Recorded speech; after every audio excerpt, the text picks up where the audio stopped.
भक्ति योग के इस भाग में भक्ति की अभिव्यक्ति के रूप, विश्व प्रेम और उससे आत्मसमर्पण का उदय, सच्चे भक्त के लिए पराविद्या और पराभक्ति एक है।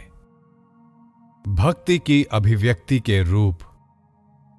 भक्ति विभिन्न रूपों में प्रकाशित होती है। पहला रूप है श्रद्धा। लोग मंदिरों और पवित्र स्थानों के प्रति श्रद्धा क्यों प्रकट करते हैं? इसलिए कि वहां भगवान की पूजा होती है। ऐसे स्थानों में उनकी सत्ता अधिक अनुभूत होती है। प्रत्येक देश में लोग धर्म के आचार्यों के प्रति श्रद्धा क्यों प्रकट करते हैं? इसलिए कि ऐसा करना नितांत स्वाभाविक है, क्योंकि ये सब आचार्य उन्हीं भगवान की महिमा का उपदेश देते हैं। इस श्रद्धा का मूल है प्रेम। हम जिससे प्रेम नहीं करते, उसके प्रति कभी भी श्रद्धालु नहीं हो सकते। इसके बाद आती है प्रीति, अर्थात ईश्वर चिंतन में आनंद। मनुष्य इंद्रिय विषयों में कितना तीव्र आनंद अनुभव करता है। इंद्रियों को अच्छी लगने वाली चीजों के लिए वो कहां कहां भटकता फिरता है और बड़े से बड़ा जोखिम उठाने को तैयार रहता है। भक्त को चाहिए कि वो भगवान के प्रति इसी प्रकार का तीव्र प्रेम रखे। इसके उपरांत आता है विरह, प्रेमास्पद के अभाव में उत्पन्न होने वाला तीव्र दुख। ये दुख संसार के समस्त दुखों में सबसे मधुर है, अत्यंत मधुर है। जब मनुष्य भगवान को न पाने के कारण, संसार में एकमात्र जानने योग्य वस्तु को न जान सकने के कारण भीतर में तीव्र वेदना अनुभव करने लगता है और फलस्वरूप अत्यंत व्याकुल हो, बिल्कुल पागल सा हो जाता है, तो उस दशा को विरह कहते हैं। मन की ऐसी दशा में प्रेमास्पद को छोड़ उसे और कुछ अच्छा नहीं लगता। बहुधा ये विरह सांसारिक प्रणय में देखा जाता है। जब स्त्री और पुरुष में यथार्थ और प्रगाढ़ प्रेम होता है, तो उसे ऐसे किसी भी व्यक्ति की उपस्थिति अच्छी नहीं लगती जो उनके मन का नहीं होता। ठीक इसी प्रकार जब पराभक्ति हृदय पर अपना प्रभाव जमा लेती है, तो अन्य अप्रिय विषयों की उपस्थिति हमें खटकने लगती है। यहां तक कि प्रेमास्पद भगवान के अतिरिक्त अन्य किसी विषय पर बातचीत तक करना हमारे लिए अरुचिकर हो जाता है। केवल उन पर ध्यान करो और अन्य सब बातें त्याग दो। जो लोग केवल उन्हीं की चर्चा करते हैं, वे भक्त को मित्र के समान प्रतीत होते हैं, और जो अन्य लोग अन्य विषयों की चर्चा करते हैं, वो उसे शत्रु के समान लगते हैं।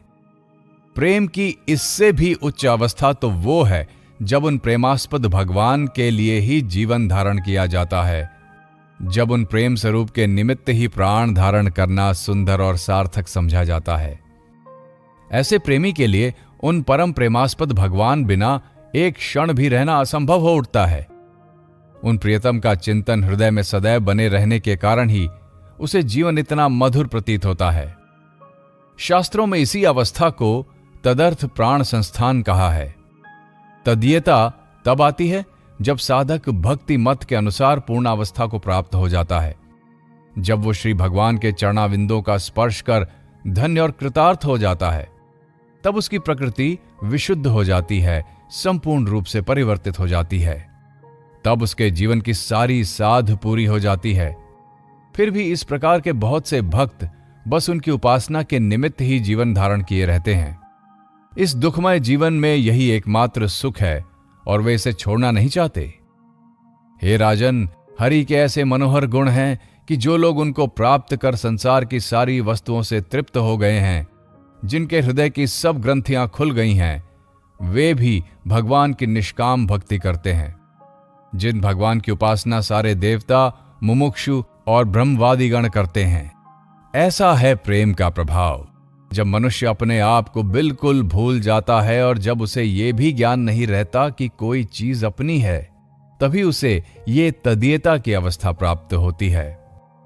तब सब कुछ उसके लिए पवित्र हो जाता है, क्योंकि वो सब उसके प्रेमास्पद का ही तो होता है।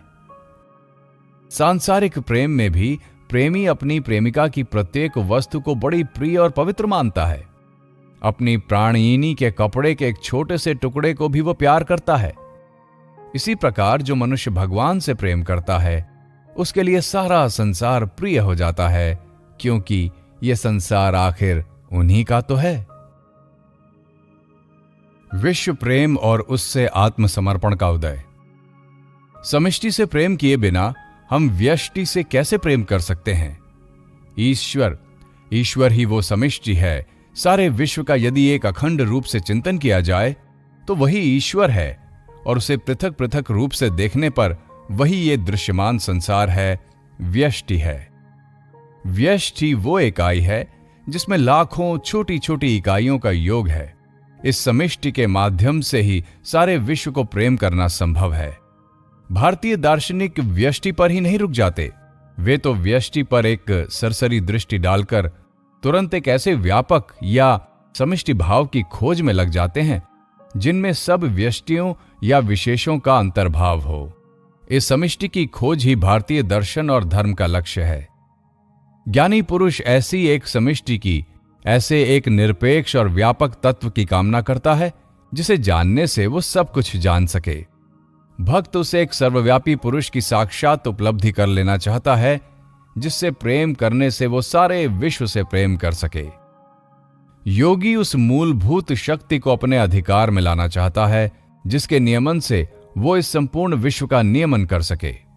यदि हम भारतीय विचारधारा के इतिहास का अध्ययन करें तो देखेंगे कि भारतीय मन सदा से हर विषय में, भौतिक विज्ञान, मनोविज्ञान, भक्ति तत्व, दर्शन आदि सभी में एक समष्टि या व्यापक तत्व की इस अपूर्व खोज में लगा रहा है। अतएव भक्त इस निष्कर्ष पर पहुंचता है कि यदि तुम केवल एक के बाद दूसरे व्यक्ति से प्रेम करते चले जाओ तो भी अनंत काल में भी संसार को एक समष्टि के रूप में प्यार करने में समर्थ न हो सकोगे। पर अंत में जब ये मूल सत्य ज्ञात हो जाता है कि समस्त प्रेम की समष्टि ईश्वर है, संसार से मुक्त, बद्ध या मुमुक्षु सारे जीवात्माओं की आदर्श समष्टि ही ईश्वर है, तभी ये विश्व प्रेम संभव होता है। ईश्वर ही समष्टि है और ये परिदृश्यमान जगत उसी का परिच्छिन्न भाव है, उसी की अभिव्यक्ति है। यदि हम इस समष्टि को प्यार करें तो इससे सभी को प्यार करना हो जाता है। तब जगत को प्यार करना और उसकी भलाई करना सहज हो जाता है। पर पहले भगवत प्रेम के द्वारा हमें यह शक्ति प्राप्त कर लेनी होगी, अन्यथा संसार की भलाई करना कोई हंसी खेल नहीं है। भक्त कहता है, सब कुछ उसी का है, वो मेरा प्रियतम है, मैं उससे प्रेम करता हूं। इस प्रकार भक्त को सब कुछ पवित्र प्रतीत होने लगता है, क्योंकि वो सब आखिर उसी का तो है। सभी उसकी संतान हैं, उसके अंग स्वरूप हैं, उसके रूप हैं। तब फिर हम किसी को कैसे चोट पहुंचा सकते हैं? दूसरों को बिना प्यार किए हम कैसे रह सकते हैं? भगवान के प्रति प्रेम के साथ ही उसके निश्चित फलस्वरूप सर्वभूतों के भी प्रति प्रेम अवश्य आएगा। हम ईश्वर के जितने समीप आते जाते हैं उतने ही अधिक स्पष्ट रूप से देखते हैं कि सब कुछ उसी में है। जब जीवात्मा इस परम प्रेमानंद को आत्मसात करने में सफल होती है, तब वो ईश्वर को सर्वभूतों में देखने लगती है। इस प्रकार हमारा हृदय प्रेम का एक अनंत स्रोत बन जाता है। और जब हम इस प्रेम की ओर भी उच्चतर अवस्थाओं में पदार्पण करते हैं, तब संसार की वस्तुओं में क्षुद्र भेद की भावनाएं हमारे हृदय से सर्वथा लुप्त हो जाती हैं। तब मनुष्य मनुष्य के रूप में नहीं दिखता, वरन साक्षात ईश्वर के रूप में ही दिख पड़ता है।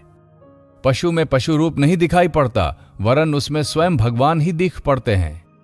यहां तक कि ऐसे प्रेमी की आंखों से बाघ का भी बाघ रूप लुप्त हो जाता है और उसमें स्वयं भगवान प्रकाशमान दिख पड़ते हैं। इस प्रकार भक्ति की इस प्रगाढ़ अवस्था में सभी प्राणी हमारे लिए उपास्य हो जाते हैं। हरि को सब भूतों में अवस्थित जानकर ज्ञानी को सब प्राणियों के प्रति अव्यभिचारिणी भक्ति रखनी चाहिए। इस प्रगाढ़ सर्वग्राही प्रेम के फलस्वरूप पूर्ण आत्मसमर्पण की अवस्था उपस्थित होती है। तब यह दृढ़ विश्वास हो जाता है कि संसार में भला बुरा जो कुछ होता है, कुछ भी हमारे लिए अनिष्टकर नहीं। शास्त्रों ने इसी को अप्रातिकूल्य कहा है। ऐसा प्रेमी जीव दुख उपस्थित होने पर कहता है, दुख स्वागत है तुम्हारा। यदि कष्ट आए तो कहेगा, आओ कष्ट, स्वागत है तुम्हारा, तुम भी मेरे प्रियतम के पास से ही आए हो। यदि सर्प आए तो कहेगा, विराजो सर्प। यहां तक कि यदि मृत्यु भी आए तो वो अधरों पर मुस्कान लिए उसका स्वागत करेगा। धन्य हूं मैं जो ये सब मेरे पास आते हैं, इन सब का स्वागत है।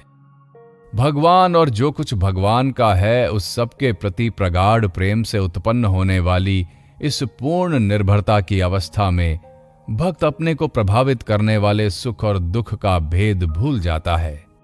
दुख कष्ट आने पर वो तनिक भी विचलित नहीं होता और प्रेम स्वरूप ईश्वर की इच्छा पर ये जो स्थिर खेद शून्य निर्भरता है, वो तो सचमुच महान वीरतापूर्ण क्रियाकलापों से मिलने वाले नाम यश की अपेक्षा कहीं अधिक वांछनीय है। अधिकतर मनुष्यों के लिए देह ही सब कुछ है, देह ही उनकी सारी दुनिया है, दैहिक सुख भोग ही उनका सर्वस्व है। देह और देह से संबंधित वस्तुओं की उपासना करने का भूत हम सब में प्रविष्ट हो गया है। भले ही हम लंबी चौड़ी बातें करें, बड़ी ऊंची ऊंची उड़ानें लें, पर आखिर हैं हम गिद्धों के ही समान। हमारा मन सदा नीचे पड़े हुए सड़े गले मांस के टुकड़े में ही पड़ा रहता है। हम शेर से अपने शरीर की रक्षा क्यों करें? हम उसे शेर को क्यों न दे दें? कम से कम उससे शेर की तो तृप्ति होगी और ये कार्य आत्मत्याग और उपासना से अधिक भिन्न ना होगा। क्या तुम ऐसे एक भाव की उपलब्धि कर सकते हो जिसमें स्वार्थ की तनिक गंध भी ना हो? क्या तुम अपना अहम भाव संपूर्ण रूप से नष्ट कर सकते हो? ये प्रेम धर्म के शिखर की ये सिर चकरा देने वाली ऊंचाई है और बहुत थोड़े लोग ही उस तक पहुंच सके हैं। पर जब तक मनुष्य इस प्रकार के आत्मत्याग के लिए सारे समय पूरे हृदय के साथ प्रस्तुत नहीं रहता, तब तक वो पूर्ण भक्त नहीं हो सकता। हम अपने इस शरीर को अल्प अथवा अधिक समय तक के लिए भले ही बनाए रख लें, पर उससे क्या? हमारे शरीर का एक न एक दिन नाश होना तो अवश्यंभावी है। उसका अस्तित्व चिरस्थायी नहीं है। वे धन्य हैं जिनका शरीर दूसरों की सेवा में अर्पित हो जाता है। एक साधु पुरुष केवल अपनी संपत्ति ही नहीं, वरन अपने प्राण भी दूसरों की सेवा में उत्सर्ग कर देने के लिए सदैव उद्यत रहता है। इस संसार में जब मृत्यु निश्चित है तो श्रेष्ठ यही है कि ये शरीर किसी नीच कार्य की अपेक्षा किसी उत्तम कार्य में ही अर्पित हो जाए। हम भले ही अपने जीवन को 50 वर्ष या बहुत हुआ तो 100 वर्ष तक खींच लें, पर उसके बाद क्या होगा? जो वस्तु संघात से उत्पन्न होती है वो विघटित होकर नष्ट भी होती है। ऐसा समय अवश्य आता है जब उसे विघटित होना पड़ता है। ईसा, बुद्ध और मोहम्मद सभी दिवंगत हो गए। संसार के सारे महापुरुष और आचार्यगण आज इस धरती से उठ गए हैं। भक्त कहता है, इस क्षणभंगुर संसार में जहां प्रत्येक वस्तु टुकड़े टुकड़े हो धूल में मिली जा रही है, हमें अपने समय का सदुपयोग कर लेना चाहिए। और वास्तव में जीवन का सर्वश्रेष्ठ उपयोग यही है कि उसे सर्वभूतों की सेवा में लगा दिया जाए। हमारा सबसे बड़ा भ्रम यह है कि हमारा ये शरीर ही हम हैं और जिस किसी प्रकार से हो इसकी रक्षा करनी होगी, इसे सुखी रखना होगा। और ये भयानक देहात्म वृद्धि ही संसार में सब प्रकार की स्वार्थपरता की जड़ है। यदि तुम निश्चित रूप से जान सको कि तुम शरीर से बिल्कुल पृथक हो, तो फिर इस दुनिया में ऐसा कुछ भी नहीं रह जाएगा जिसके साथ तुम्हारा विरोध हो सके। तब तुम सब प्रकार की स्वार्थपरता के अतीत हो जाओगे। इसीलिए भक्त कहता है कि हमें ऐसा रहना चाहिए मानो हम दुनिया की सारी चीजों के लिए मर से गए हों। और वास्तव में यही यथार्थ आत्मसमर्पण है, यही सच्ची शरणागति है। जो होने का है हो, यही तेरी इच्छा पूर्ण हो का तात्पर्य है। उसका तात्पर्य यह नहीं है कि हम यत्र तत्र लड़ाई झगड़ा करते फिरें और सारे समय यही सोचते रहें कि हमारी ये सारी कमजोरियां और सांसारिक आकांक्षाएं भगवान की इच्छा से ही हो रही हैं। हो सकता है कि हमारे स्वार्थपूर्ण प्रयत्नों से भी कुछ भला हो जाए, पर वो ईश्वर देखेगा, उसमें हमारा तुम्हारा कोई हाथ नहीं। यथार्थ भक्त अपने लिए कभी कोई इच्छा या कार्य नहीं करता।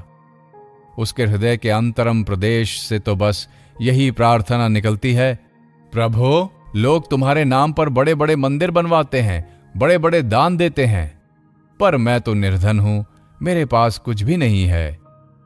अतः मैं अपने इस शरीर को ही तुम्हारे चरणों में अर्पित करता हूं। मेरा परित्याग ना करना मेरे प्रभु।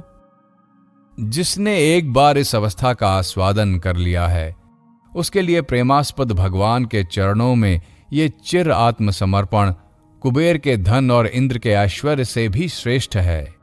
नाम, यश और सुख संपदा की महान आकांक्षा से भी महत्तर है।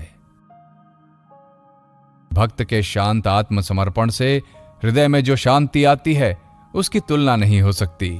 वो बुद्धि के लिए अगोचर है। इस अप्रातिकूल्य अवस्था की प्राप्ति होने पर उसका किसी प्रकार का स्वार्थ नहीं रह जाता, और तब फिर स्वार्थ में बाधा देने वाली कोई वस्तु भी संसार में नहीं रह जाती। इस परम शरणागति की अवस्था में सब प्रकार की आसक्ति समूल नष्ट हो जाती है और रह जाती है सर्वभूतों की अंतरात्मा और आधार स्वरूप उस भगवान के प्रति सर्वावगाहिनी प्रेमात्मिका भक्ति। भगवान के प्रति प्रेम की ये आसक्ति ही सचमुच ऐसी है जो जीवात्मा को नहीं बांधती, प्रत्युत उसके समस्त बंधन सार्थक रूप से छिन्न कर देती है। सच्चे भक्त के लिए पराविद्या और पराभक्ति एक हैं। उपनिषदों में परा और अपरा विद्या में भेद बतलाया गया है। भक्त के लिए पराविद्या और पराभक्ति दोनों एक ही हैं। मुंडक उपनिषद में कहा है, ब्रह्मज्ञानी के मतानुसार परा और अपरा ये दो प्रकार की विद्याएं जानने योग्य हैं। अपरा विद्या में ऋग्वेद, यजुर्वेद, सामवेद, अथर्वेद, शिक्षा, कल्प, व्याकरण, निरुक्त, छंद और ज्योतिप आदि हैं, तथा पराविद्या द्वारा उस अक्षर ब्रह्म का ज्ञान होता है। इस प्रकार पराविद्या स्पष्टतः ब्रह्म विद्या है। देवी भागवत में पराभक्ति की निम्नलिखित व्याख्या है। एक बर्तन से दूसरे बर्तन में तेल डालने पर जिस प्रकार एक अविच्छिन्न धारा में प्रवाहित होता है, उसी प्रकार जब मन भगवान के सतत चिंतन में लग जाता है तो पराभक्ति की अवस्था प्राप्त हो जाती है।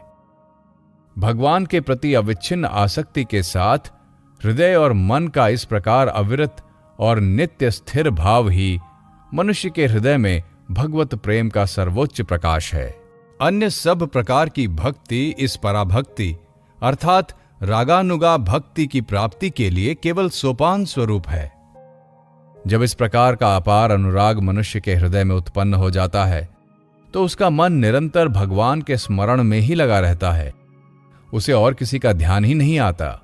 भगवान के अतिरिक्त वो अपने मन में अन्य विचारों को स्थान नहीं देता और फलस्वरूप उसकी आत्मा पवित्रता के अभेद्य कवच से रक्षित हो जाती है तथा मानसिक एवं भौतिक समस्त बंधनों को तोड़कर शांत और मुक्त भाव धारण कर लेती है। ऐसा ही व्यक्ति अपने हृदय में भगवान की उपासना कर सकता है। उसके लिए अनुष्ठान पद्धति, प्रतिमा, शास्त्र और मत मतांतर आदि अनावश्यक हो जाते हैं। उनके द्वारा उसे और कोई लाभ नहीं होता। भगवान की इस प्रकार उपासना करना सहज नहीं है। साधारणतः मानवीय प्रेम वहीं लहलाते देखा जाता है जहां उसे दूसरी ओर से बदले में प्रेम मिलता है, और जहां ऐसा नहीं होता वहां उदासीनता आकर अपना अधिकार जमा लेती है। ऐसे उदाहरण बहुत कम हैं जहां बदले में प्रेम ना मिलते हुए भी प्रेम का प्रकाश होता हो। उदाहरण के लिए हम दीपक के प्रति पतंगे के प्रेम को ले सकते हैं। पतंगा दीपक से प्रेम करता है और उसमें गिरकर अपने प्राण दे देता है। असल में इस प्रकार प्रेम करना उसका स्वभाव ही है। केवल प्रेम के लिए प्रेम करना संसार में निसंदेह प्रेम की सर्वोच्च अभिव्यक्ति है, और यही पूर्ण निस्वार्थ प्रेम है। इस प्रकार का प्रेम जब आध्यात्मिकता के क्षेत्र में कार्य करने लगता है तो वही हमें पराभक्ति की उपलब्धि कराता है।